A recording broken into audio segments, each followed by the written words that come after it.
Timu ya Young Africans Sport Club ya Tanzania imeendelea kudhibitisha kuwa ni miongoni mwa vikosi imara barani Afrika baada ya kuwa klabu ya kwanza msimu huu wa 2025-2026 kuifunga FAR Rabat ya Morocco, timu ambayo ilikuwa haijapoteza mchezo wote tangu kuanza kwa msimu. Ushindi huu umeleta gumzo kubwa katika mitandao ya kijamii na kuibua pongezi nyingi kwa wananchi, kama wanavyojulikana mashabiki wa Young Africans. Klabu ya kukutana na Young Africans. Kabla ya kukutana na Young Africans, kikosi cha FAR Rabat kilikuwa kwenye kiwango cha juu na rekodi nzuri sana. Rabat walikuwa wameshinda jumla ya mechi 8 kati ya 12 walizocheza katika mashindano mbalimbali walioshiriki. Zaidi ya hapo, walikuwa pia wamepata sare 4, jambo lililoifanya timu hiyo kuendelea kubaki na rekodi ya kutokupoteza, unbeaten, katika msimu mzima hadi muda huo.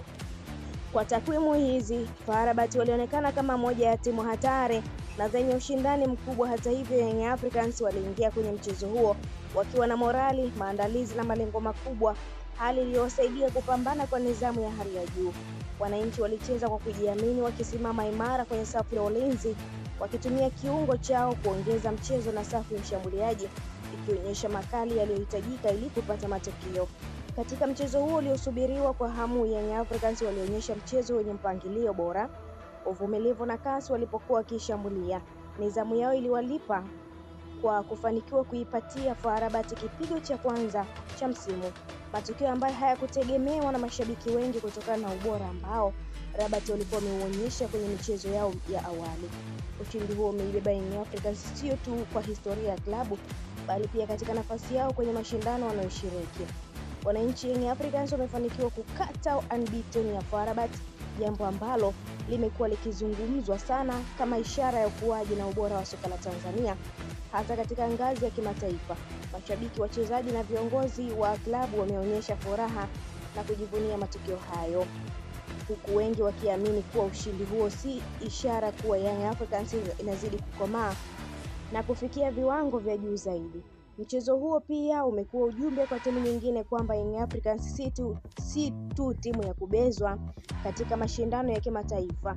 Wananchi wameonyesha kuwa wana uwezo wa kucheza na kushindana na klabu kubwa za Afrika bila woga. Ushindi huu umeongeza morali zaidi ya kikosi na kuwapa nguvu ya kuendelea kupambana katika mechi zijazo. Kwa kiufupi, Young Africans wameandika historia kwa kuipia timu iliyokuwa haijafungwa, wakithibitisha ubora wao kukuza hadhi ya soka la Tanzania. Mashabiki sasa wana matumaini makubwa kuona timu yao ikiendelea kufanya vizuri zaidi na kuvunja rekodi nyingine nyingi katika safari yao ya msimu huo.